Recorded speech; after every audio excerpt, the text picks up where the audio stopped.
Welcome to More Than a Conversation, the podcast where we meet and have discussions with some of the most interesting people and innovative leaders in their fields from all walks of life. We will be discussing everything from politics to theology to religion to philosophy to life. Every once in a while, I may just be on here talking about whatever's in the news and whatever I think will be of interest to you. This is your host, Patrick Connolly, and I hope that today will be more than a conversation for you.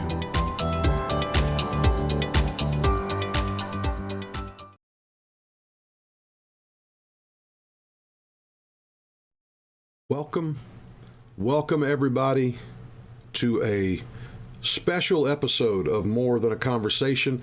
I'm excited to be with all of you today. I am joined today by someone who has been on More Than a Conversation before. I'm joined today, in fact, by someone who was part of one of our most popular episodes we ever had, a great conversation that I had with Quantel Lindsey. And Quantel has joined me today because, honestly, I couldn't think of anybody that I would rather talk to during this time than Quantel. So I reached out and said, hey man, let's have a conversation. We're going to talk live today. We're going to try our best to be transparent. We're coming together as people who are brothers in Christ. We're coming together as people who are trying to spread the gospel, but also as people who have our eyes wide open to what's happening around us. Quantel, it's so awesome to have you with us today. Man, thanks for the invite, King, man. Always a pleasure to sit down and have honest dialogue with you.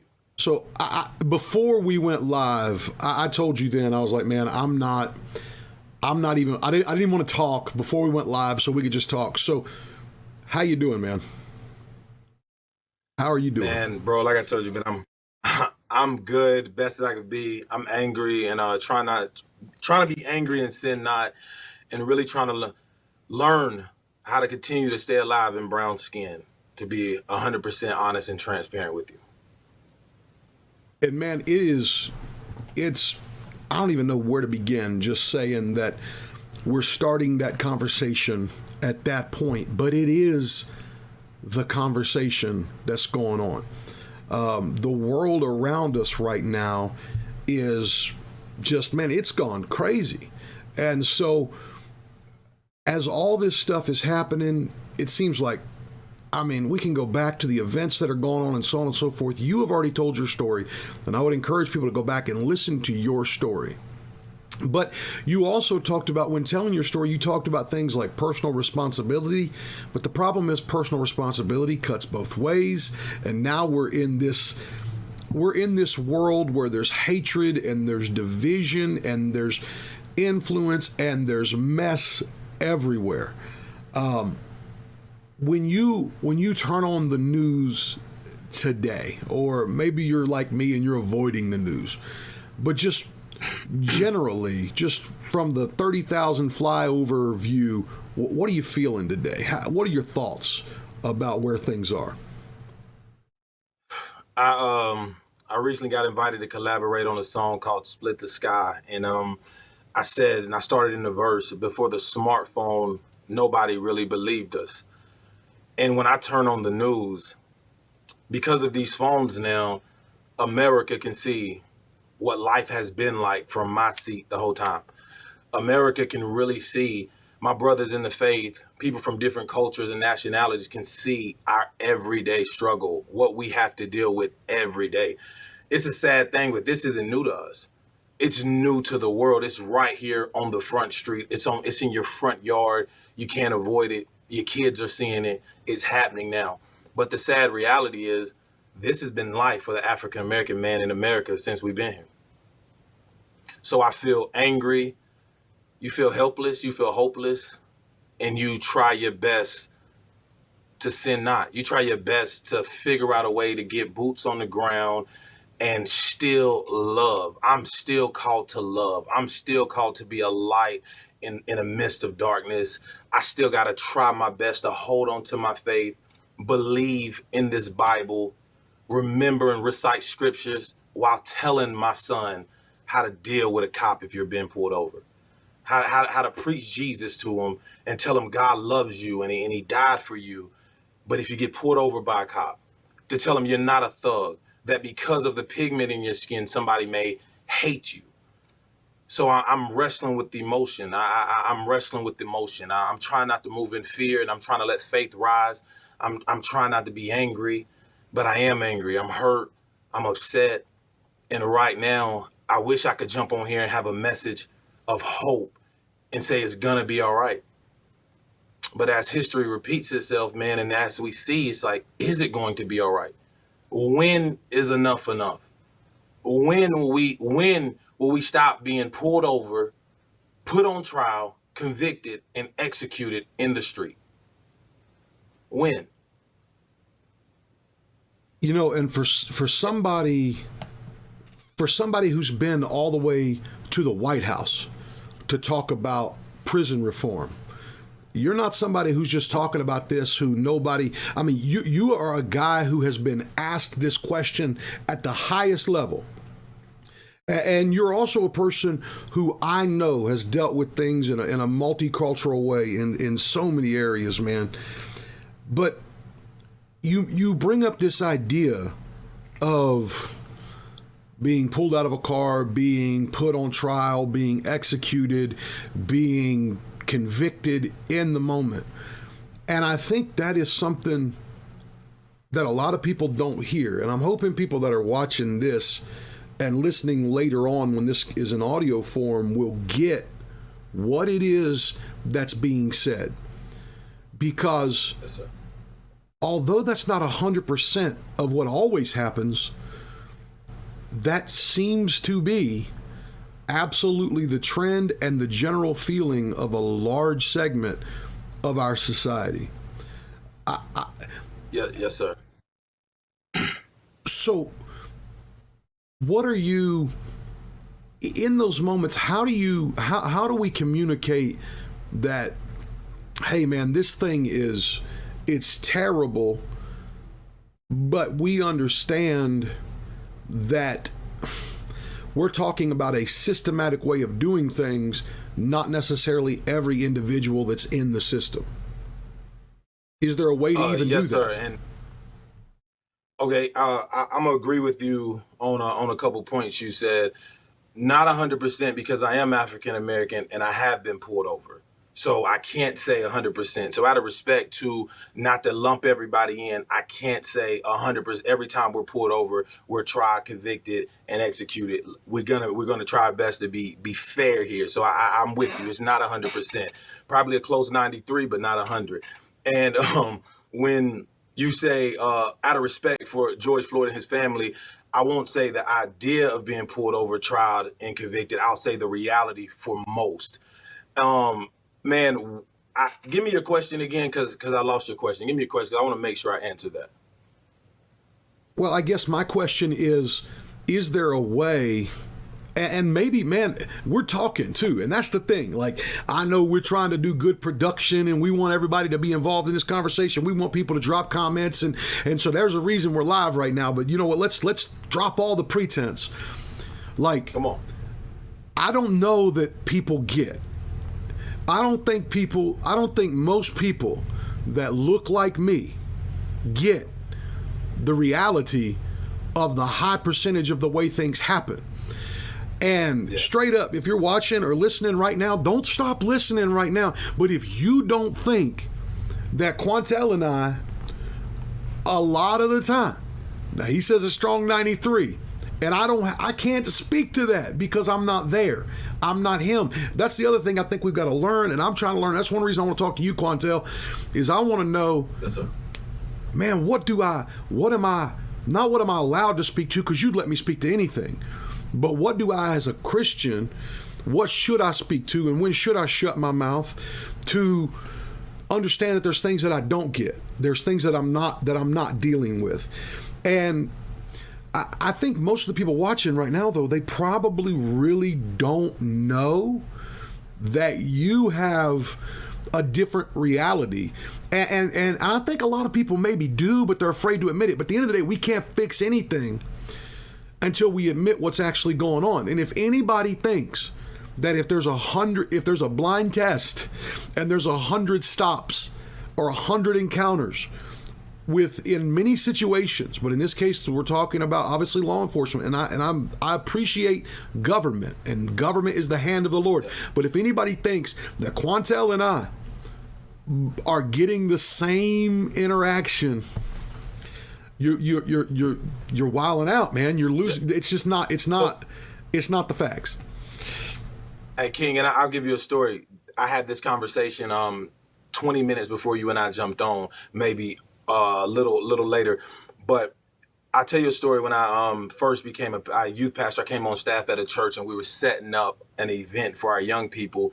And I jumped in the other pastor's car, my brother is very light-skinned. I mean, he looks just like you, Patrick. So right now, he's a Caucasian brother, and I jumped in his car. He gave me his keys, and I ran to the store to pick up some things for the young people. When I looked in the center of the glove box, I lifted up the center, and he had his pistol in the car. My heart dropped, and I prayed to God I could get back on campus, get out of that car. And when I got back to campus, and I said, bro, what are you doing? You have your gun in the car. And he didn't think nothing of it. He was like, bro, I ride with my gun all the time. It's legal, it's mine. I can't. No, bro. Nah, because I can't. And right there, we had that conversation of why, like, my life could have been taken right there. I didn't even know it was in the car. Would I have been given time to explain, this isn't my car, that's not my gun, I didn't know it was in there. And that's praise the Lord, I'm here. It was 4 years ago. I don't know. But now let me be fair, if I let media tell me, if I let social media and videos that I see tell me, I wouldn't have been given the chance to explain that I didn't know it was in there. Right there, he said, I never think about that. I carry my gun all the time. So that's a story of where, like, I don't need anyone listening. We're having a conversation. I thank you for your empathy, if your support and your awareness, but I'm not here for your sympathy. I'm just telling you that people that look like me, not 100% of us are crying wolf. It's a real problem. And let's focus on the problem, because I don't think everybody look like my brother here is the problem. I believe it's a problem, but I know not every Caucasian American is the problem. And I am not really affected nor moved or concerned with individual racism, because individual racism, to me, that's weak. It's systemic and systematic racism that empowers a cop, that makes him think he can kill someone on side of the street and nothing will happen. Systematic racism tells you can go and shoot a man and not be arrested for 3 weeks. So I'm not concerned with individual racism, because I was out at a peaceful rally speaking with the mayor and the chief of police, and guys were riding by saying racial slurs, and they were putting out signs saying, laugh out loud, you can't breathe, Caucasian men. They had Trump flags and rebel flags, and that was weak. That's individual racism. That's your prerogative, bro. That's your heart. And I don't even want to deal with those people that have that heart on both sides. If you are for division, I'm really not interested in talking to you, because division has been going on in this country since the beginning. We're going to get nowhere with division. I want to build, especially with the church, with kingdom-minded believers that can agree it's a problem. Let's raise awareness. It's a sin problem, and it's straight from hell. That's where I want to start. And then let's move on and say, how do we deal with this sin problem? How the church has been dealing with sin since the beginning. I think it's important too for people to hear your heart when you say that that individual racism isn't what is stirring you, or isn't what you're interested in even talking about, because you're not excusing the ignorance of individual racism. But at the end of the day, that one person, it's a terrible thing. And you know what? I'm glad you bring that up, because I think this is a great opportunity for us to try to help people understand something. Just because people in your town might not think it's okay to use the N-word, or just because you might not think it's right to mock people over their skin tone, just because that doesn't mean that there's not a problem that must be addressed on a systemic level. That doesn't mean that there's not truth to the fact that neighborhoods have been divided for decades by laws saying who you can lend to. It's interesting to me, to anyone that's paying attention, that the prison budget went up at the same time that the housing budget went down. Is that not interesting to anybody out there? You know what I mean? That is stuff that's got to be paid attention to.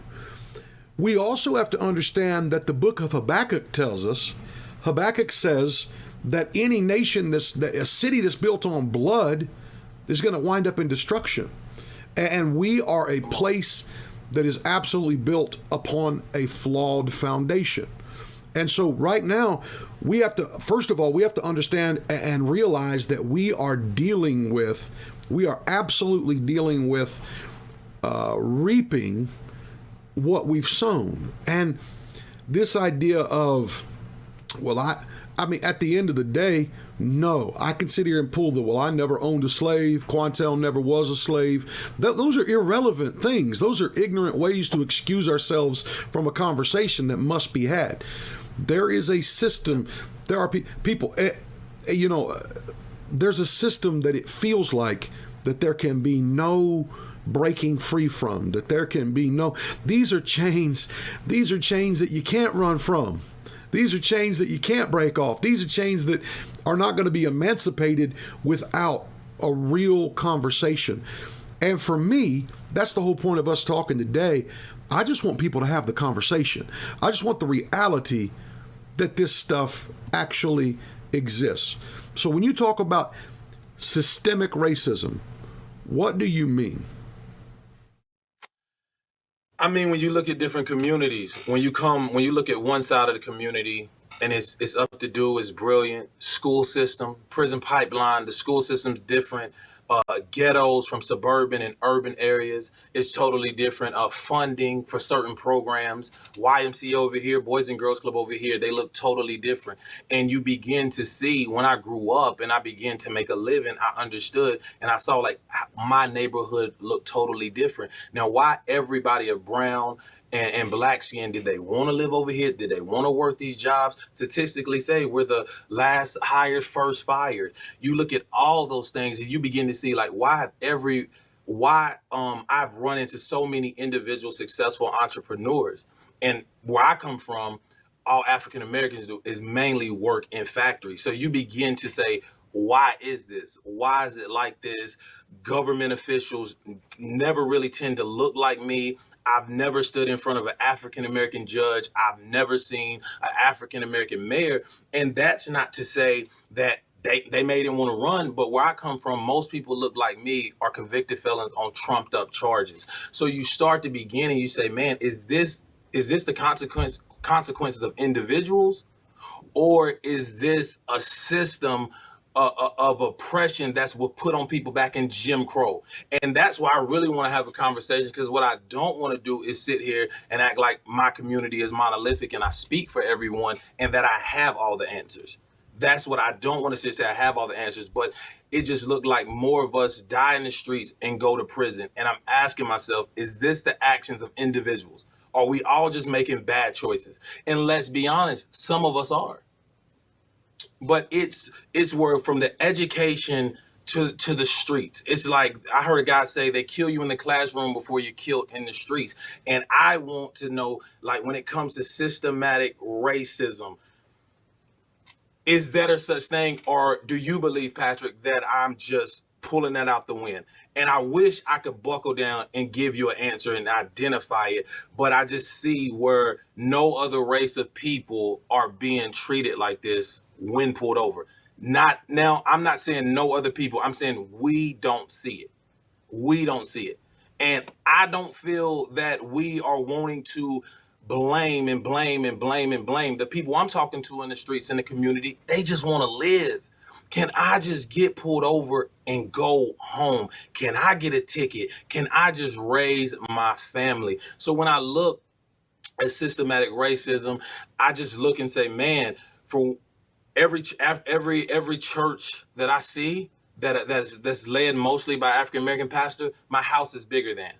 Our communities are ran down.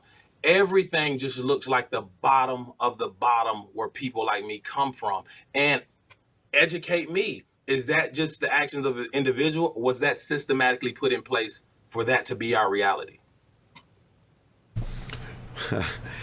You know, I think it's interesting to hear you say that too, because you're not just saying, "Hey, I got the answers," and I have yet to hear an accusation come out of your mouth saying this is the way it is, or this is what's happened. All you're saying is this is what I observe. Somebody help me come to a conclusion. You know, I think it's quite obvious, though. I mean, I don't think we can deny that, again, lending laws were set up the way that they were set up for the purpose of dealing with having people stay in certain neighborhoods. That's a fact. We know that the way that things were done in sentencing laws, we know that's a fact. That these are not things that we're just assuming. We're talking about crimes that fit certain people. Now, is it always an African American thing? Is it always a Caucasian American thing? See, that's the problem too, Quantel, is everybody pulls these anecdotes of, well, this thing didn't happen to them, so therefore that's not what's true, or this thing didn't happen to them, so therefore, and at the end of the day, I think we have to be honest and say, hey, wait a second, there is a reason that these things have happened.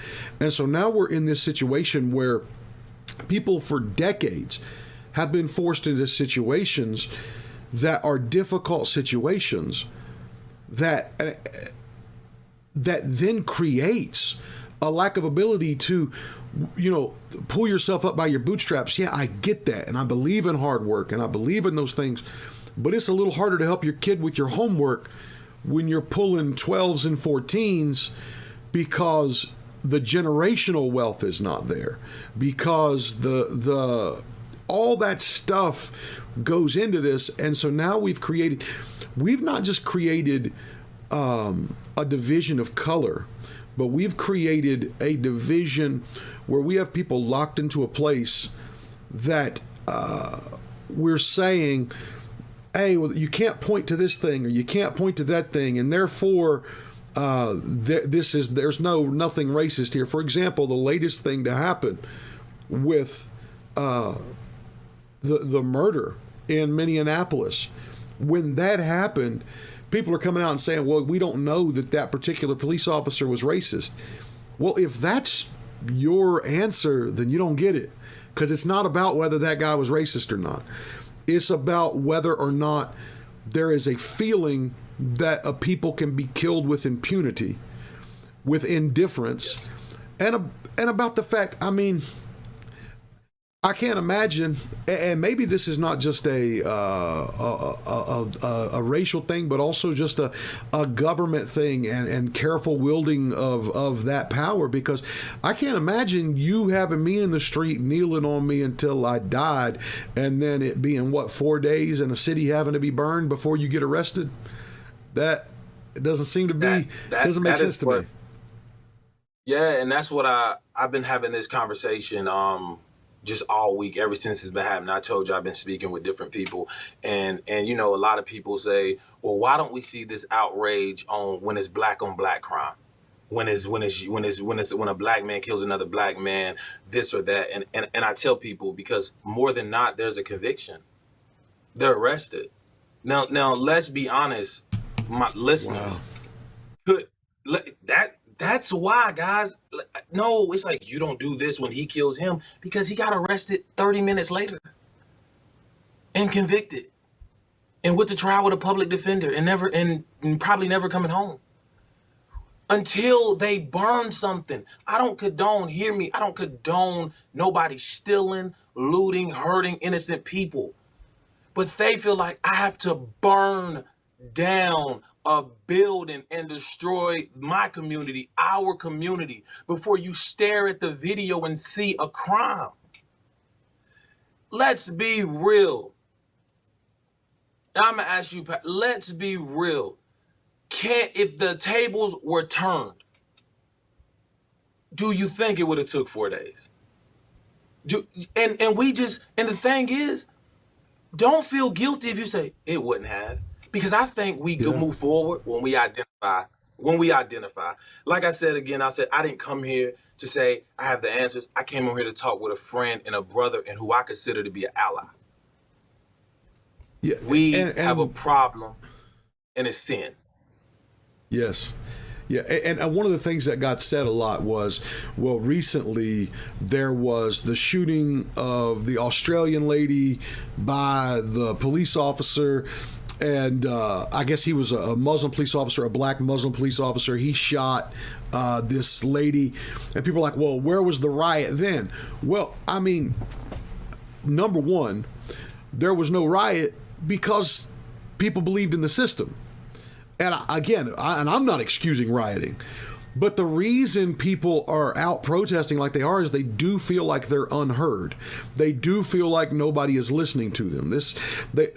Now there are people out there that are agitating this stuff. There are people out there that are making it worse than it is. And there are people of every race that are taking the opportunity to do vicious, violent, selfish things. And nobody's excusing that. But when the reason you look out there is you're seeing people that really feel like that nobody's listening to them, feel like the system doesn't work.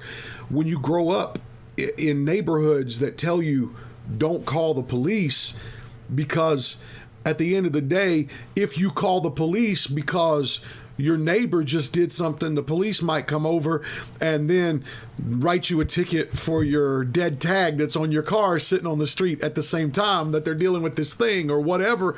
This stuff that has happened, it's created this idea that we don't have a way for people to hear us, that we don't have a way for people to listen to us. And no, it doesn't excuse wrongdoing. But we cannot, here's the other thing, we can't use these actions of these bad actions of people to now just shut off. A lot of people were, let me just be very honest with you, Quantel, and I'm live right now, so I'm going in. But at the end of the day, man, a lot of white people, and I guess, and maybe black people too, but I can speak. People are like, why do you talk about white people? Because I'm white, and so I'm gonna talk to my people. Like, and I don't mean that to say everybody else is not my people, but there are things I feel like I can say as a white man that, I feel like I can say it at the end of the day. That being said, there were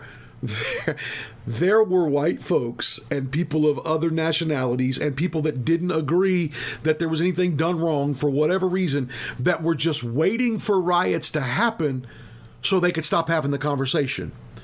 Because the riots are now an excuse to look away from the fact that a man was murdered in the street and died begging for his deceased mother. They don't want to look at that. Wow. So, now we got a riot. Let's talk about that. Now people are rioting. Let's talk about the fact that somebody tore up a building. And that's terrible. And I myself have even spoken about, I do believe it's absolutely terrible that historic sites are being torn up and things like that.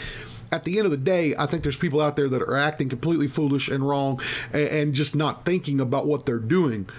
At the same time, we can't use that as an excuse to be like, oh, now they done the wrong thing. See, look, there they are.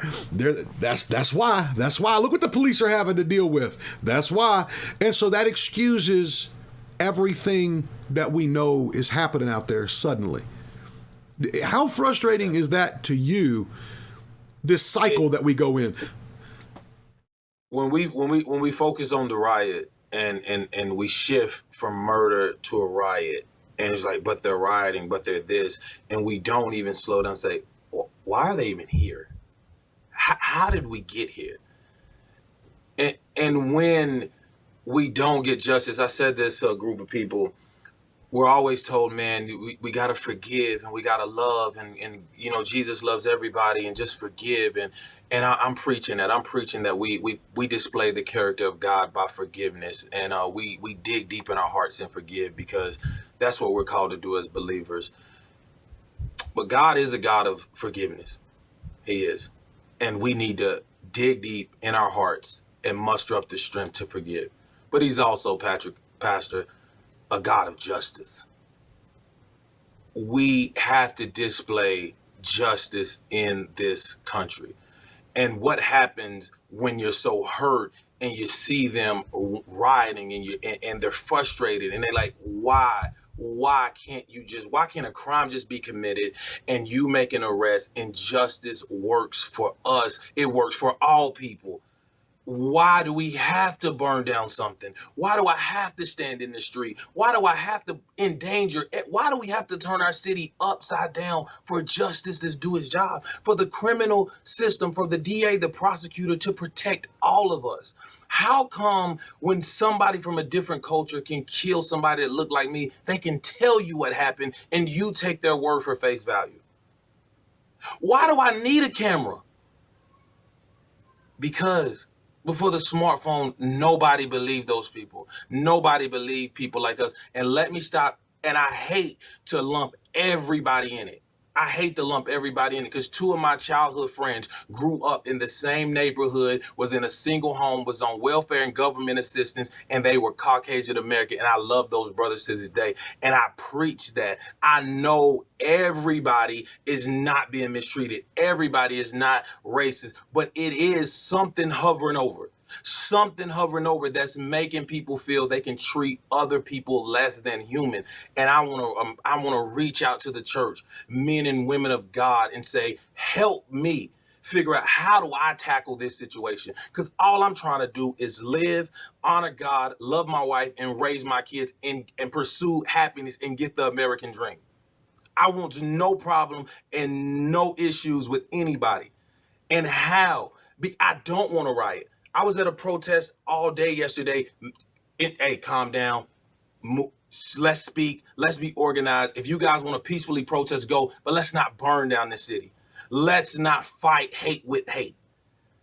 And so when I see the riot, I don't even really reply, man, because you don't get it. And I believe two wrongs don't make a right, man. But they feel they've been peaceful. Somebody told me yesterday, we've been peaceful. And we still get no justice. And I'm still telling them, man, as hard as it is, we gotta believe that this system will turn around. We gotta believe that people from all walks of life. And when I saw Hispanics, I seen Caucasians, I seen African Americans, I seen cops, and everybody was just speaking life. Let's not let this take place here. One thing I say, let's not lump everybody in, and we all don't have to be a part of the foolishness, because division does pay the bills. It is some people like me, look like me, come from where I come from, that does not want to see unity, does not want to see peace, and do not want to see us come together. And that's the same for people on every side. Everybody is not trying to have an honest dialogue and say, you know what, forget being politically correct. Let me talk to my brother, and let's see if we can come up with a solution that to help our nation, help our people. We got to admit, some people are sitting back loving the division because it pays the bills. So people that want to focus on the riot, people want to excuse the wrongdoings because people look like them, vote like them, go to church with them, and people that's black, that's African American, if you just want to believe that way and don't want unity, man, stay over there and let people like you and myself come together, work, and get boots on the ground to fix this race problem. And I mean, there are a lot of people out there that are willing to do it. But, like, all right, here's one of my problems that I'm having right now. I am struggling to find a way to show my solidarity with my black brothers and sisters without being forced to be lumped in with things that I don't agree with. For example, some of the biggest so-called pro-black movements, and I'm not going to say that I'm pro-black. I'm pro-everybody. I'm pro-Jesus. I'm pro-unity. But I do want to see black people uplifted. But one of the biggest organizations out there is also a huge supporter of Planned Parenthood and abortion, which is another area that I hugely believe should be brought to an end. And so now it feels like we've been co-opted into all these little bubbles where if I want to come out and say, man, I support the idea of criminal justice reform. I support the idea of working with the poor. I support the idea that racism needs to end and that these things need to have oversight or whatever. Suddenly, I'm being forced to attach myself to these things that I don't agree with and that I think are absolutely abhorrent. And I think for myself, Quantel, and for a lot of other believers, particularly conservative, evangelical, white folk, it's a difficult spot because they're like, hey, man, we don't know what to do to show that we care. And everything that we're here, like, I don't know, it feels like everything's been lumped together. Do you understand does that make sense what I'm saying right now? I'm just kind of talking. Man, listen, as a believer, as a kingdom believer first, as an African American man in organizations that are pro-black and pro-choice, man, you imagine the conversations I have to have? Listen, for first and foremost, man, I am not a supporter of abortion. I'm a believer. I believe everybody should have the right to live. In the womb, out the womb, traffic stop, at home, you have a right to live. But what I will say that the question that people are presenting to evangelicals, conservative believers, are you pro-life or you're anti-abortion? Because I've been to conferences and rallies and I gather, and I've been invited to things that speak on abortion and how millions and millions of African American babies are killed every year. Hey, More Than a Conversation listeners, I hope that you are enjoying this conversation as much as I am, and I hope that you're getting something great out of it today. I'm just wanting to jump in here in the middle to take a moment and let you know a few ways that you can help out More Than a Conversation. First, wherever you're listening, please go ahead and click that subscribe button. That will definitely help, and that'll make sure that you get all the content. Also, if you have a way to rate, if your app allows you to give a 4-star, 5-star, whatever the rating is that's the top rating, I would so appreciate if you would go ahead and drop a rating there. That's how the aggregators and the distributors rank podcasts, and the higher the ranking you give, the more ears will be able to hear these great conversations. Thanks again, and I'm hoping that today has been more than a conversation for you. Now let's get back to it. But I've never been invited to as many places. I've been invited to some places, but I haven't seen the same level of effort and energy and enthusiasm to talk about police brutality. But I've seen the church go all out, and we're out in front of abortion clinics. So that is the answer I try to give to people. I don't know. They say, man, is the church, is white evangelicals, are they pro-life? Are they anti-abortion? Because it's like, once the baby's here, okay, but just don't kill them in the womb.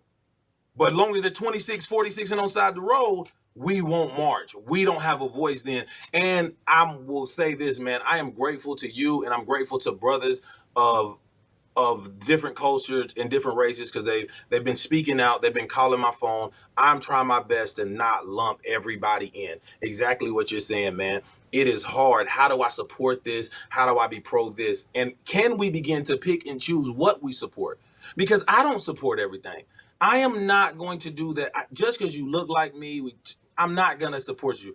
I'm not. If our values, our morals, and our faith align, I'm with you. But by default, I'm not going to follow suit because we look alike. That's not fair. That ain't even freedom. So, brother, I'm with you. And if somebody can answer that, so I can have an answer when somebody asks me, are you pro-life or are you anti-abortion? And I think that is a big area. In fact, I wrote an article about that, about how the church is often much more pro-birth than they are pro-life. If we're pro-life, we have to be concerned about the less fortunate people in our community. Pro-life means I'm concerned about families that are experiencing a pregnancy outside of marriage. Pro-life means I'm teaching my kids the value of being married. Pro-life means I'm working to make sure that I'm helping families when they're in those situations. And I think the church, honestly, I think a lot of the church that are actually involved, and I'll call out some people. There's a lot of people that say they're pro-life that aren't lifting a finger to actually help the pro-life movement. They're not putting $1 into foster care. They're not saying a prayer for the abortion clinics. They're not doing any of those things. So there's a lot of people that say it, and it's just a thing they say because it's the team they're on. That being said, the people that are actually involved in the pro-life movement, I think, have come a long way in regards to being truly pro-life. That being said, this idea that we can just forget about people once they're born, yeah, man, you can't do that. Pro-life means dealing with community centers. Pro-life means dealing with fatherlessness. In fact, I just learned this one the other day. I had a conversation the other day that blew my mind. I talked with a man who was running for Senate in the state of South Carolina. And when I was talking to him, one of the things he brought to my attention that I had no idea existed was that a lot of states have laws that take away all parental rights from the father, even if the child's born out of wedlock, the father has no parental rights. Even if the father is ordered to pay child support, he has no parental rights. I didn't know this, Quantel. I'm like, hold on a second. You're telling men they cannot be involved with their babies. And then we're turning around and saying we have a fatherlessness issue. Well, you can't have it both ways. It can't be these fathers. There are fathers that are absolutely wanting to be with their children. Yes, we all agree. You should get married. You should have your children in marriage. We agree with that. We believe what the Bible says about sexuality. However, when these situations happen, we also have to learn how to walk in them. And what's crazy is, why is there a law that says that, Quantel? Why is there a law that says who has an interest in separating fathers from their children? Man, listen, that's so crazy you brought that up. I was just talking about that, I remember growing up, true story, 20 years, I saw a man have his trunk became his closet. And every day he will walk outside and get clothes, and he had to sneak in the house, take a shower, and you couldn't see, when they came in and did inspections, you couldn't see a man's wardrobe. Or all government assistance, food stamps, anything the government was providing will be cut off. But the more kids you had, the more money the government will send you. The government sent you. But if a father was in the home, you didn't qualify for any benefits. And if you know what boys go through and little girls go through when they're protector, when the head of the family, when the father who teaches you how to be a man, who the little girl should look to when she's looking for a husband, who the first man she should fall in love with is not in the house. Again, help me understand why for 20 years could his clothes not be in the house? Why? I heard you can't stay here, they'll cut my check off. Why? There's no fathers in the projects. No dads in the ghetto. Not because they don't love their kids, but because the job they got, if they have one, it can't take care of a whole family. So as a young man, I'm only 31. And I try my best to read, be on the ground, do proper research, and have honest dialogue and questions with everybody. And I always ask, why can't he live with his family? And they would say, because if he stay over there, they'll cut everything off. I don't know. I don't know what law was passed that you won't send food for a family if the dad's home. I don't know what law was passed that you will not send the money that you say they qualify. And how come you can qualify? I guess because they want the dad to provide? And let me help. I saw Caucasian families go through this. I saw African Americans and Hispanics. See, a lot of people get mad at me, but I can't change my worldview in my childhood. Where I lived, I did a little bit better than most of the Caucasian kids in my neighborhood. Yeah. They borrowed my shoes. So with that being said, that I guess that's my heart when I say I'm for people. And I call it out, man. I just try my best, man, to be rooted in scripture, call wrong, wrong. But that's my child coming up. I just knew if dads was in the home, if it was a family there, they had no assistance and no help, and they didn't qualify for anything. And so it seems like we have a system that is feeding into the problem. We're removing discipline. We're removing the example of being a man. And we're doing it. At the end of the day, people have to understand that the idea that everyone out there is trying to just take advantage of the system. I mean, it's interesting to me that everybody wasn't trying to take advantage of the system a month ago when everybody was filing for unemployment. That wasn't taking advantage of the system. The system is not this idea that the system is out there and people, I mean, yeah, there's people out there doing the wrong thing. Don't get me wrong. That being said, that right there is an issue that most people don't even know. Most people don't even know that exists. From the comments, Jeffrey Sanders, he is actually a pastor in North Carolina, says you can't change a system. You have to change people, and people change things within that system.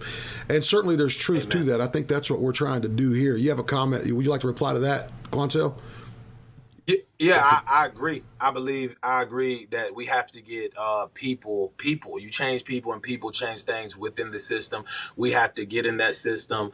One of the hard things for a lot of people that if you've made a mistake out there, you got in some trouble, and if you have a felony, you don't get to exercise your right to vote. You don't get to put people in office. You don't. I call it you're the new slave. You know what I'm saying? Myself. So that's a lot of things for people from those communities of all different colors. We don't understand the right. We don't understand our rights. We don't understand the power of our vote. And it's sad, but where I come from, before 20, you can't vote. Before you're 20 years old, you're a convicted felon. You can't vote.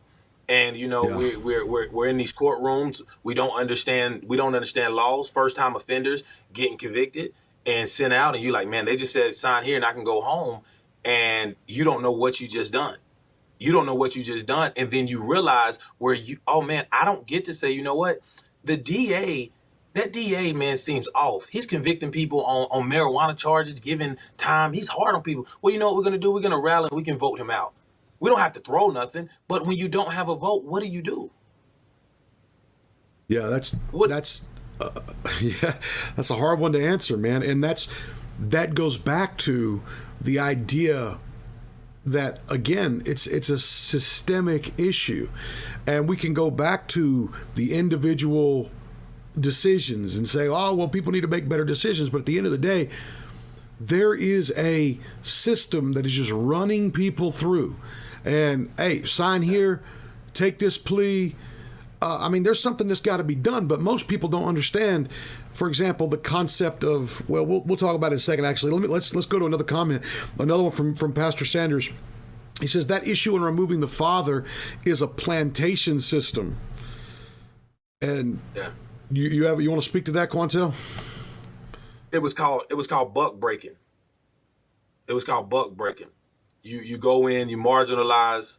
If children are here, just not being graphic, homosexual acts took place, fathers were raped in front of their families to break them. Buck breaking. And you remove them, you get a family on the plantation, you sell the father real quick. You get him gone. Or you lease him out and you put him on another plantation, but you keep him from the family because he's the strongest. So if a little boy is seeing his daddy, quote unquote, buck breaking, he's not going to be so quick to stand up to massa. And it seems like systemically, this has bled over into some of these. And again, I'm harping on it, but it's a new one that I just heard about, man. I had a senatorial candidate on here, and he goes, I want to talk about fatherhood. And I'm thinking he's going to talk about just about personal responsibility, and he did. But at the end of the day, there is a serious issue when it comes to forcing fathers out of the home and economically forcing fathers out of the home, and then using the criminal system as a way to subdue a people. And that is a thing that I don't think most people understand. And people are walking around with this knowledge in their mind. People are walking around knowing this is what's happening, knowing this is what's going on. And then we wonder why we're at this boiling point. We wonder why we're sitting here and we're going, man, this ain't right to handle it this way. Two wrongs don't make a right. But my goodness, I get it. I'm not saying I agree with it, but I get it. Yes, sir. And now I'm telling you where I really want individuals to stop letting the system. This is the thing. The system going to do one or two things. It'll oppress one side, other side can benefit from it. But what I'm challenging and charging myself to say, Quantel, if you're mad at anything, be mad at the system. But don't be mad at this individual. Let's come together as individuals and put our efforts, time, talents, and money and resources to change the system. If you disagree with it. Some people don't disagree with the system. But like you said, the system of removing the father from the home, man, is breaking a lot of families. It's destroying a lot of families. So there is this thing that exists, and this is probably better pre-recorded too, but we'll go ahead and talk about it live. But there is this thing that exists that has existed all the way since Abraham Lincoln. In fact, right there on top of that music player behind me there is a set of books that is a 3-volume history of the Civil War, and I'm in the first volume right now. And one of the things the South got so angry at Abraham Lincoln about was when he signed the Emancipation Proclamation. He also, there was a provision that basically said that the North and the Union soldiers would do nothing and the government would do nothing to stop slaves from uprising and or to punish them for what they did. And so the plantation owners came back and said, oh, he's inciting people to murder us in our beds. And there is a thing from then until now of fear. Fear. I'm going to Quantel, there's a lot of dead black men because of fear. There is Ahmaud Arbery died because of fear. I said this when it happened. I posted about it. 2 dudes got in a truck and went to chase down a man who happened to be unarmed. They said they didn't know he was unarmed, but when they got there, one of them had to suddenly throw hands. He faced a thing that scares a lot of people, and that is a young, athletic black male that wouldn't back down in the moment. And this guy couldn't handle. My thing is, and I said it then, I'll say it now to anybody listening or watching, if you're not, anybody can have a gun to protect themselves. Granny can have a gun to protect herself. I don't care.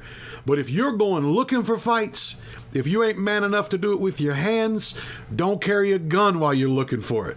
Because what happened was, old boy got in over his head real quick and then killed somebody because he inserted himself somewhere and then couldn't handle that situation. There are a lot of things out there where I truly believe that there is this idea of fear that has been instilled and man, I'm not, you know my heart, but what happens if the black folk get out of hand? What happens if they all start wilding out in our town? They're going to tear up my house. They're going to steal my stuff. They're going to do to my place what they did to Target or whatever. And I'm not, you understand what I'm saying right now. There's this thing, and there are people that are perpetuating this. And so what has happened is, rather than the police being seen as protectors of us all, which they are, I'm not talking about police officers. I'm talking about, again, a system idea. There's great police officers, but there are people that just view that we're the good people and the job of the police is to make sure they keep all you wild folks in line. Now, Quantel, he's different. Yeah. Quantel's different because Quantel, he worked with my youth at the church, and Quantel, he's got biracial children, and Quantel, he's kind of different. He's kind of different. He's been, and God has touched him and transformed his life. You preaching better than I'm shouting right now. This is the question I want people to ask themselves. This is to America, not as individuals. Would African American people be wrong to revolt? Hold on. Now let's talk 230 years of forced labor. Let's talk about why your great grandfather was pursuing a 5-star education. Mine was in a cotton field.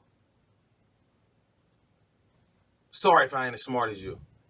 When your family were pursuing education and politicians, it was illegal for mine to read. Sorry if I'm not your mayor.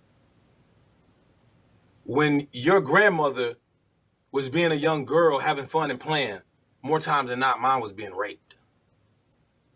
When they were practicing their grammar and turning in their essay for their language class, mine couldn't be caught dead with a book. Sorry if I don't speak your king's English as well as you. So think about Jim Crow. Think about slavery. Think about the hoses. Think about the sit-ins and say, what people would not stand up?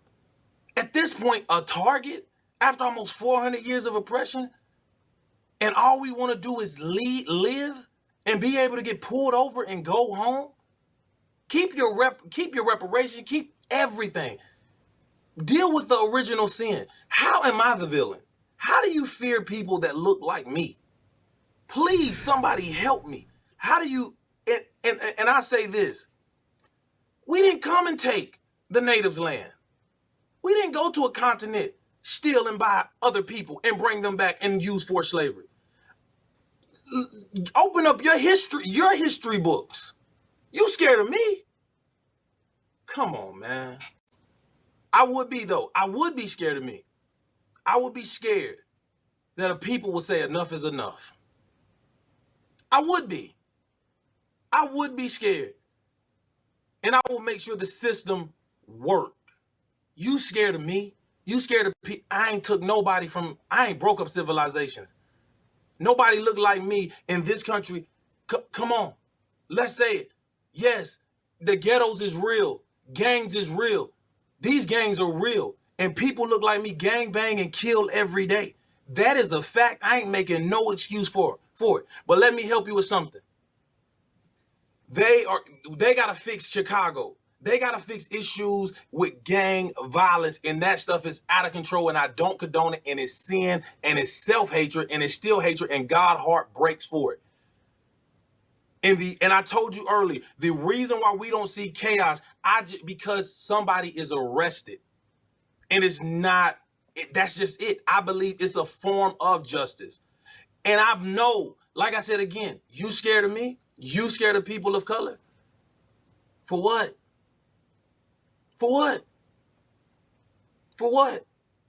We don't even want revenge. Vengeance is mine, thus says the Lord. Because media, because those movies, because the media has told you that I'm a drug dealer. Because the media have told you, nice little Caucasian lady, that I'm gonna snatch your purse. Please, stop watching TV and movies and think you know people that look like me. And I have to own up for something. I was a street dude. I believe I was evil. I was ripping and running, tearing my community up. I got tattoos all over my body. I tell people all the time, I used to think it was cool to walk past and like, yeah, and be that guy. So I wear both sides of it, brother. I don't sit here and throw stones. I know I tore up my community. I know I pushed the stereotype. I know for 15 to 20 years of my life was not trying to be a voice. I understand I got work to do in quote unquote my community. We got to fix something. And you gotta stop killing people that look like you over streets and colors and hoods that you don't even freaking own. So they'll know we ain't going for murder on no front. It's a group of people that's on the front line that go in prisons, that go in gang communities and say, yo, y'all gotta chill out. The media don't cover it though. Division pays the bills. Division pays the bills. Man, you're right. Because who's going to tell the story? And I've been telling people that, depending on what channel you watch, one group is telling me that I got to be scared of you. Another group's telling you got to be scared of me. Every evangelical white person is trying to vote away any social systems. They don't want to see you educated. They're racist. They hate you. And then on the other side, every person of color is trying to take your job and trying to take your money and is trying to get these social programs going on, and they're going to come into your neighborhood and ruin it and all those things. Division pays the bills. Boy, did you say a mouthful right there. Talking though about this idea of fear and the amount of time and all that's gone on and the way that oppression has run out, you said we just want to live. We just want to live. And man, that's a powerful line. But Quantel, I'm not trying to speak. You're not even trying to speak for all black people, and I'm not trying to speak for all black people, but I'm going to tell you the truth. I think most black people might settle for not even the idea of letting us live, but at least say it's wrong when we're killed like that. At least say it's wrong when that happens. Don't let it take 4 days, or in Georgia, don't let it take 3-4 weeks, and a prosecutor who recuses himself then writes basically, when have you ever heard of a prosecutor basically writing a brief for the defense side about why they were doing this right and why they did this right and that's craziness. And all these people need to be elected out of office. And at the end of the day, if you're in a city that's burning right now, you need to think about the politicians that have sold the vision and have sold this stuff, and you need to do your best to vote them out. And if you're at a place where people are that those prosecutors in Georgia, they need to be voted out. And the police officer that's doing wrong things, if you're a police officer and you see a racist cop on your beat or on your squad or however you're divided up, he needs to be reported and put out. If you're a pastor and somebody comes around with some racist joke, you need to call them out. If you're a Christian and all this comes back to personal responsibility and us saying enough is enough. But what's happening is everybody's sitting on their couch, Quantel, and it's easy for me to point at a crowd of people on my Facebook feed and say, look at all them people down in Charleston. Look at all them people in Atlanta. Look at all those people over there. It's easy to do that. But what am I doing to fix the problem in my town, in my church, in my community, when I'm chuckling at the racial jokes, or when I'm kind of agreeing with he's an all right guy for a Hispanic guy, or yeah, that guy's okay, but he's still a white dude, or yeah, he's a pretty cool for a black guy, or whatever, all that stuff, that undertone racial mess that's out there. What are we doing to address that? Everybody wants to sit back today and say, look at how they're doing it wrong. Meanwhile, we're doing nothing as individuals to change things. We're doing nothing as individuals to address it. Why? And I'm anti-abortion as can be, but why is it that I've heard way more sermons about abortions than I've ever heard about racism in my life? In fact, let me tell you, I'll say this. The first sermon I ever heard on my life about racism that I ever heard in my life was me preaching it as a grown man in my life. Wow. The only other... The other sermon I heard early on was Bishop Kevin Wallace preaching about race early on. Wow. God help us that we're doing nothing to change things in our own neighborhoods, in our own situations, in our own whatever.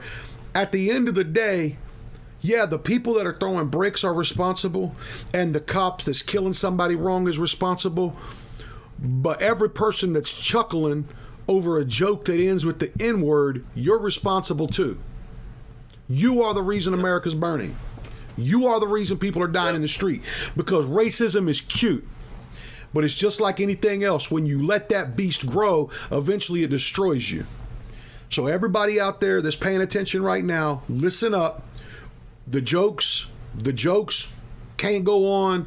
The little racial stuff, the last I checked, we all came from Adam and Eve. But come on, Quantel, you can go to my church, but you can't take my daughter to the social event.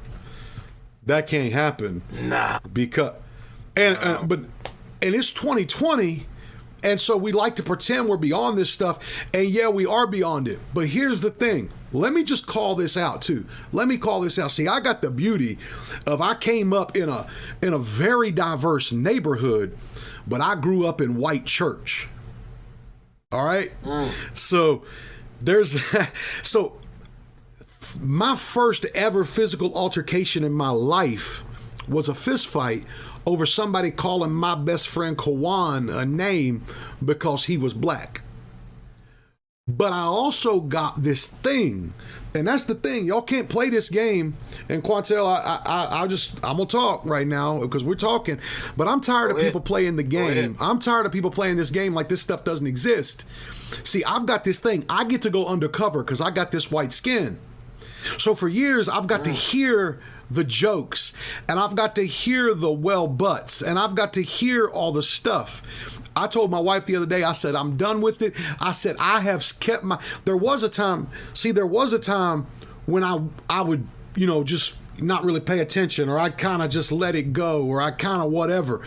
And then there was a time where I would walk away from the conversation, but I'm done. I'm calling people out now. I'm done with that. Because at the end of the day, every time that joke is made where race is the end of it, that's the reason my nation is burning.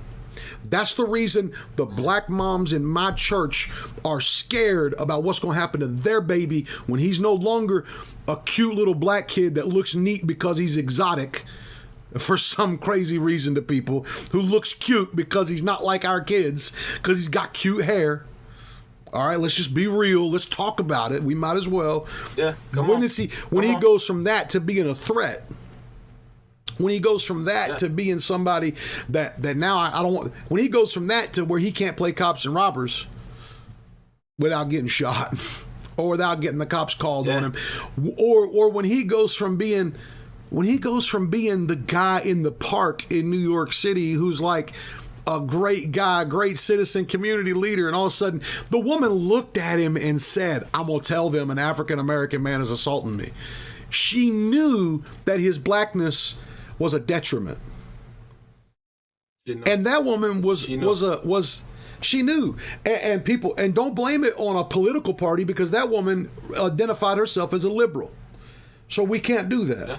We can't do that. And that's the thing that I feel like we're missing right now, is just the reality of the truth in it.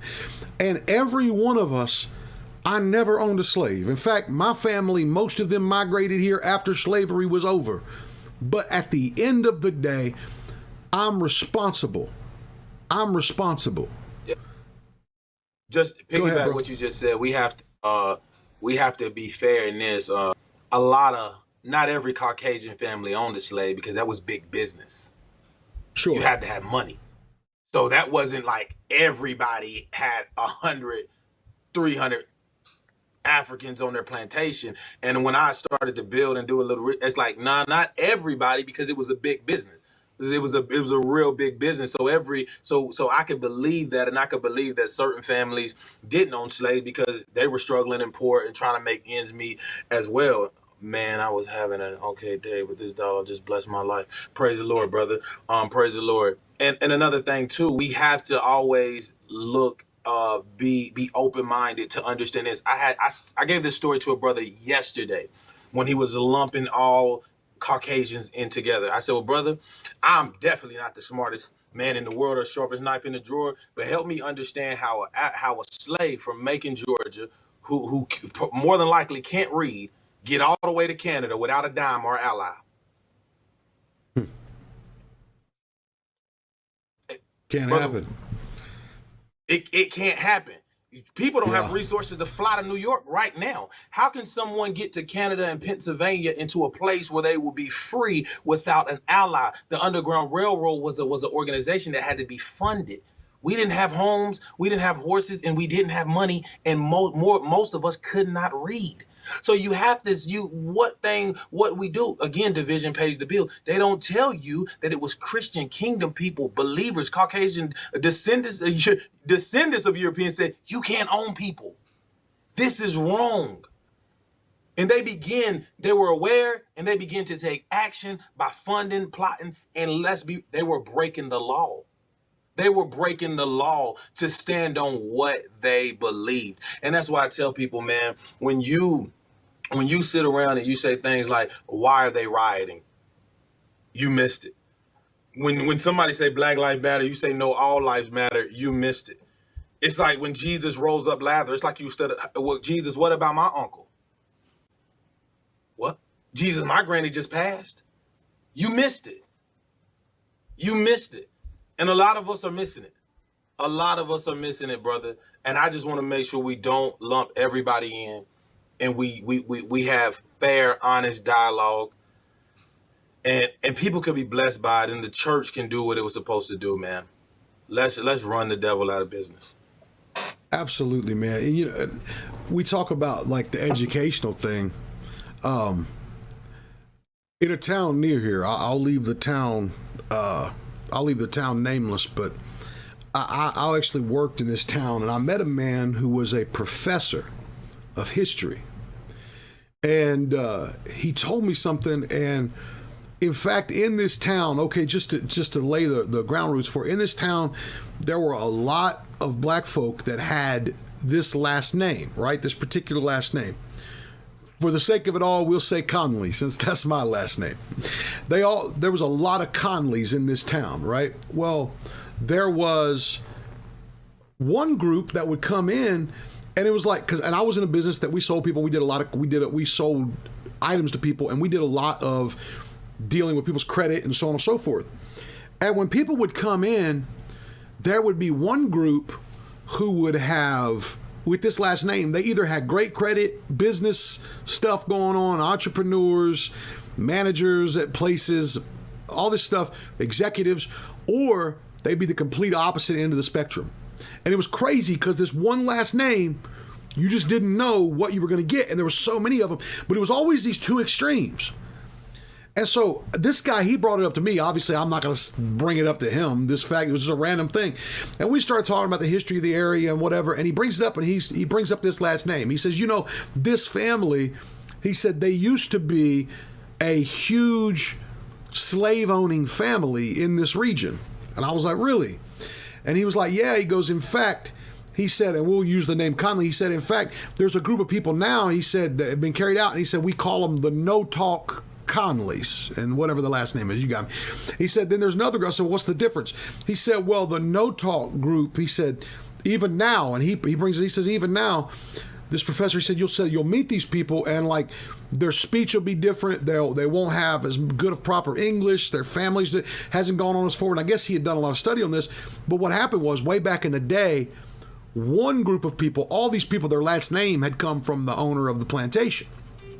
But one group of people were the ones who were one group was the ones who were those who ran his stores, did his bookkeeping, so on and so forth. They went on and they were the ones that were allowed to be educated. The other group were the field hands.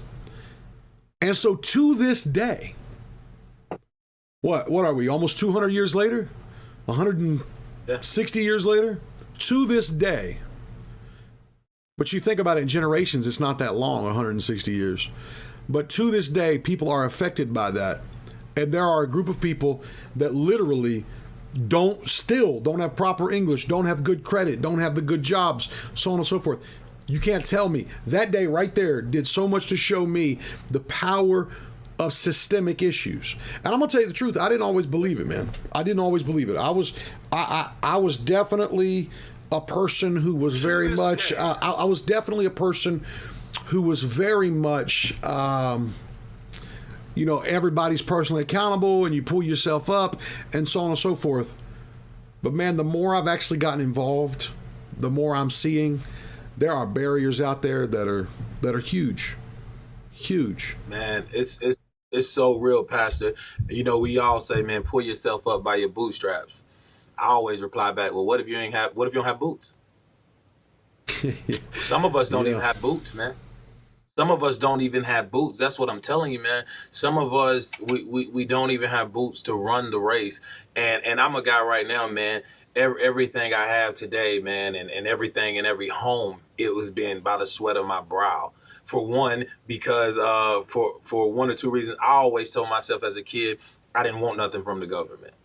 As a boy, as a young man, I didn't want nothing from it because it just, to me, is I don't like backhanded compliments. For two, because of the system, and me coming from the world I come from, I wouldn't qualify for anything if I wanted them right now. So, so that's the whole thing. And I look at it, man, it is a system. And what I don't want to do, like you said, I want to have dialogue with my friend. It's a system that works for some people, and it keeps some people down. Now, some of us can get out. Some of us can make a life. But when your heart look back and say, not everybody can make it out. And it should be, all I'm saying, let's start the race together. Let's start the race together. Don't hold me. Don't hold me for 5 minutes. Don't hold me for 230 years. Don't hold me for 160 years and then tell me I can go and say, well, how come Patrick Conley beat you to? He finished the race before you. Come on. Come on, man. Come on. Don't drop us both off in the woods and give me a slingshot and give him a shotgun and tell me be David. Come on, man. Like we give me the tools, man. Give me what's available to him. Give me a good education. Come on, man. Give me a nice neighborhood. I have friends out of different neighborhoods. I went to school with all different walks of people. When I went to their house, it wasn't a drug dealer in sight. So every drug dealer wanted to live in my neighborhood. It's what we could afford to live. Come on, man. All poor people don't call each other and say, you want to live on the east side? We don't. Come on, man. People are placed.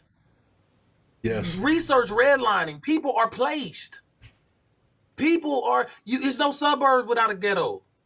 It's no suburb without a ghetto. It's no rich without poor. It's no hot water without cold water. This stuff is set up. And what I'm trying, again, I say it again, I'm not lumping everybody. I just want to build and work with the people that want to work, that want to change. All tribes, nation, Kendricks. You want to come together, man. We want to get boots on the ground. We want to make people aware. We want to love people. And we want to fight injustice when it comes. When it comes, man. When it comes. If we pray to God, man, we'll never see another senseless murder on social media, on a phone, or a TV screen. Let's pray in Jesus' name.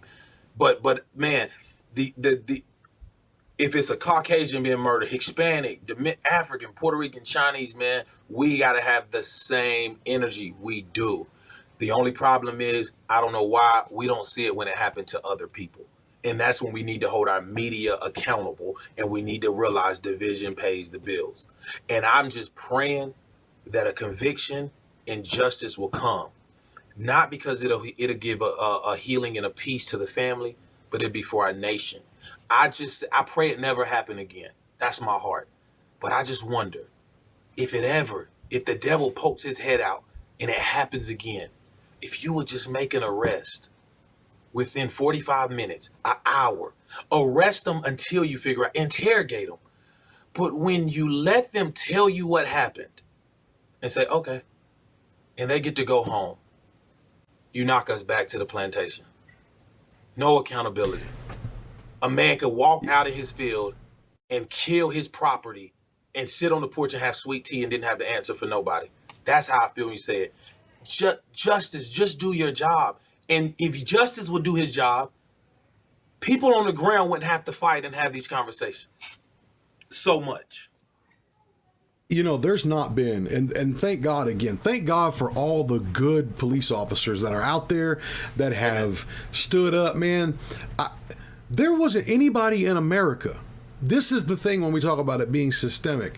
Let me take that back. There's some fools out there. There are some non-God-fearing people that absolutely don't care and are hateful. That being said, I haven't met anybody yet of any persuasion, even people that are normally pretty ignorant about things, all agree that what happened that day was wrong.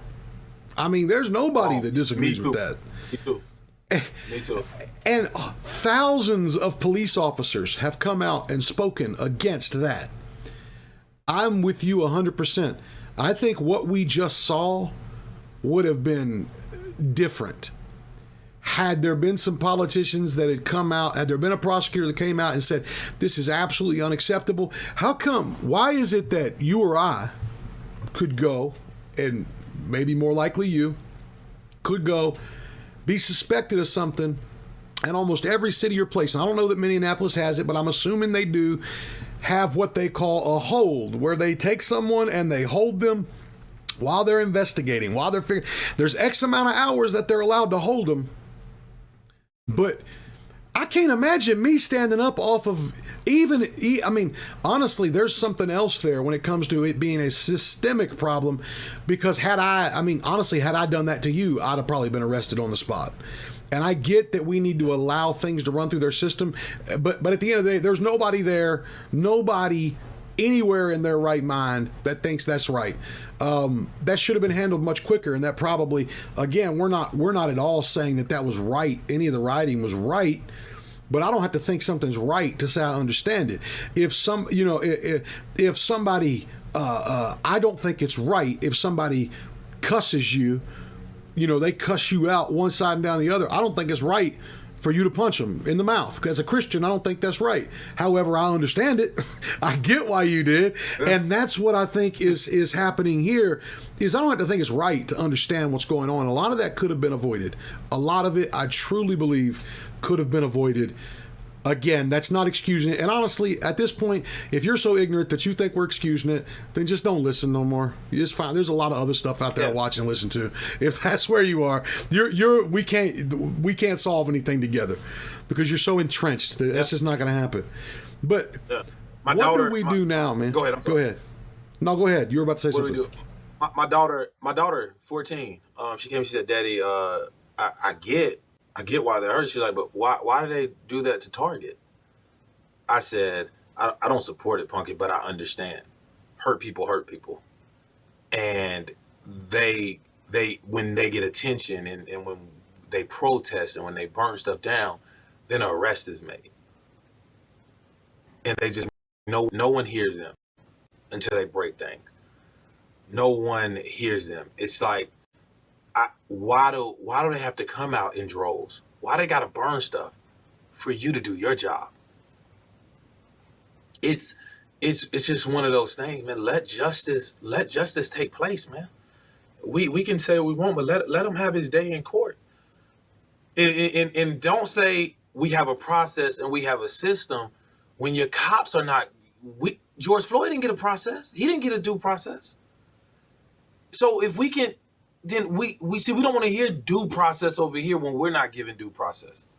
And that is what I believe you and I are trying to say. Like, our government officials, our local officials, the justice system has got to move better. They just have to move swift. They have to train. They have to hold them accountable. It's because it just looks like they're not being. And I'll say this though, I'll say this about Ahmaud and the King George. Rest in peace to those brothers, praying for that family. But what I've seen different between those two and all the others, I'm on the ground and I've been on the ground. I've seen humans come together of all different shades. I've seen them just like, come on. I've seen the hope that I'm praying for. People are not silent. Let me hear me. Not just African people. And not just African Americans, not just whatever you call them, refer to, blacks. When I was out there, it was everybody. It was cops, chief of police coming out talking. Chief of police said that was wrong. We don't condone it. That was murder. People are realizing, and I'm with you. I haven't ran into one person that tried to justify it, did not understand. And that's how we fix our country. That's how we move forward. When we, as the church, as Muslims, as Buddhists, as human beings, say enough is enough. Enough is enough. Because until we stop Absolutely. It, man, it's going to get to the point where none of us are safe. This is going to get crazy if we don't get ahead of this. And that's the thing that we have to understand, is that this stuff has to be talked about, because if we don't talk about it, man, if we don't have a conversation about it, if we don't continue with this dialogue and are just really honest and just, man, talk about the difficult stuff and admit the facts. And honestly, I wish everybody, you and I jumped straight in this conversation, I wish everybody would go back and listen to the podcast that you and I made when we had that conversation. You told your story. Man, you are a guy, you don't make any excuses for your decisions. You don't make excuses for the decisions of other people. Nobody is excusing anything, but everybody has to take a moment and go, wait a second, man, something's up. Something's broken in our nation. We can't look around, and we got to stop saying, again, I'm going to go back to that. We got to stop saying that everybody else is the broken. Other people, you froze.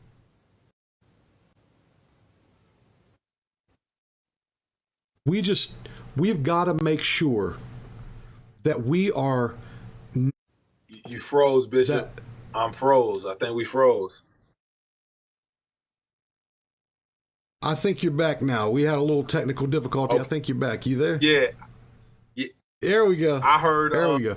Okay, I heard you're a guy that don't make excuses for your decisions, and you went out. Yeah, you didn't make any excuses, man. We made a podcast. You made no excuses, and right now nobody's making excuses for what's happening. We're saying it's wrong, but at the end of the day, both sides have to come together and say, how am I responsible for stopping this? So, pastors, you got to start speaking up. You got to start talking about this.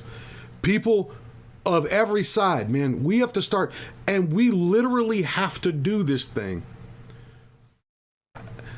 Like, I'll speak to white folks, I'll speak to black folks, I'll speak to everybody that I can in this way.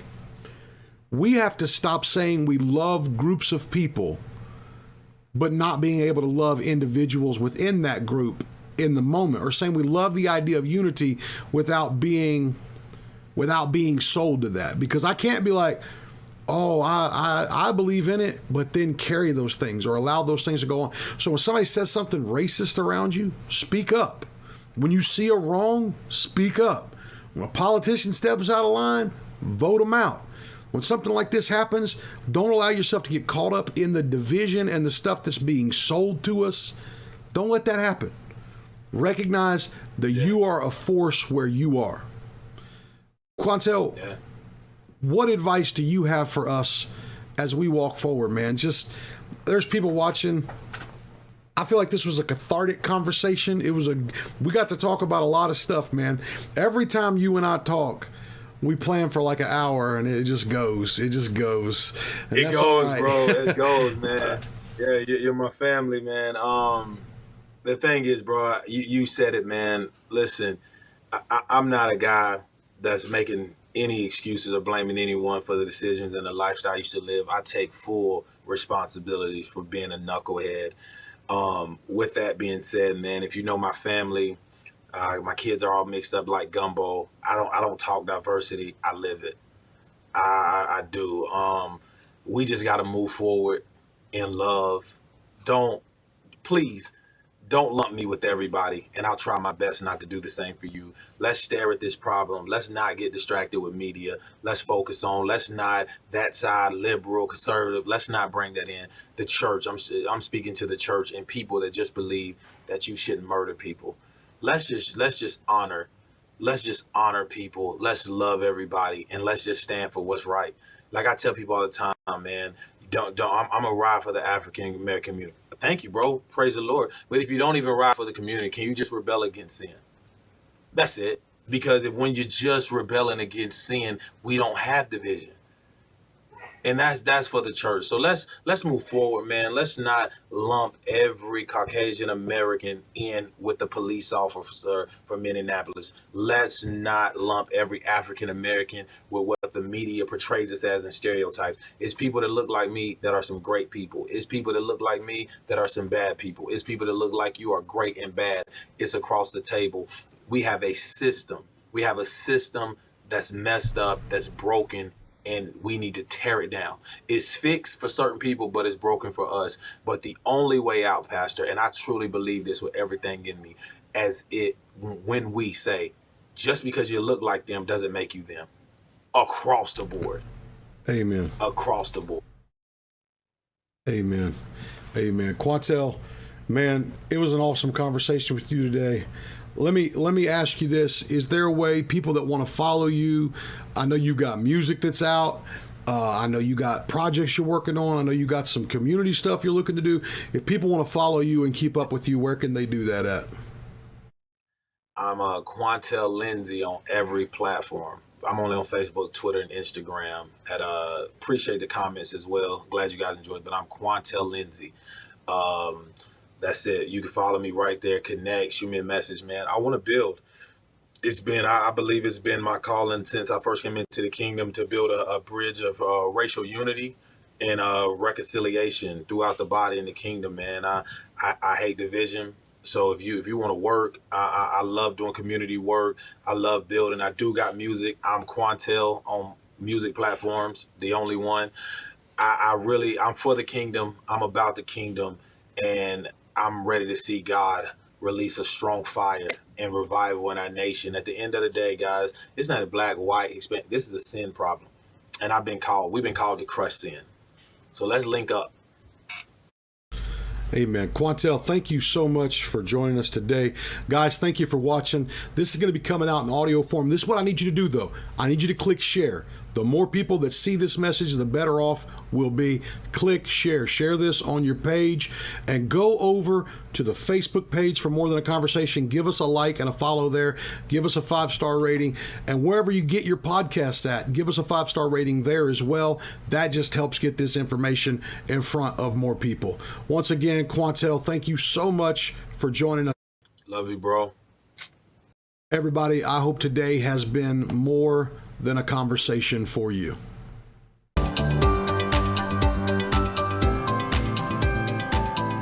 Thanks again for being part of More Than a Conversation today.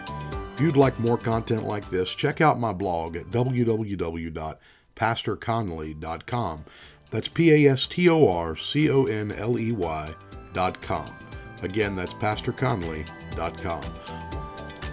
Until next time, I hope this has been more than a conversation.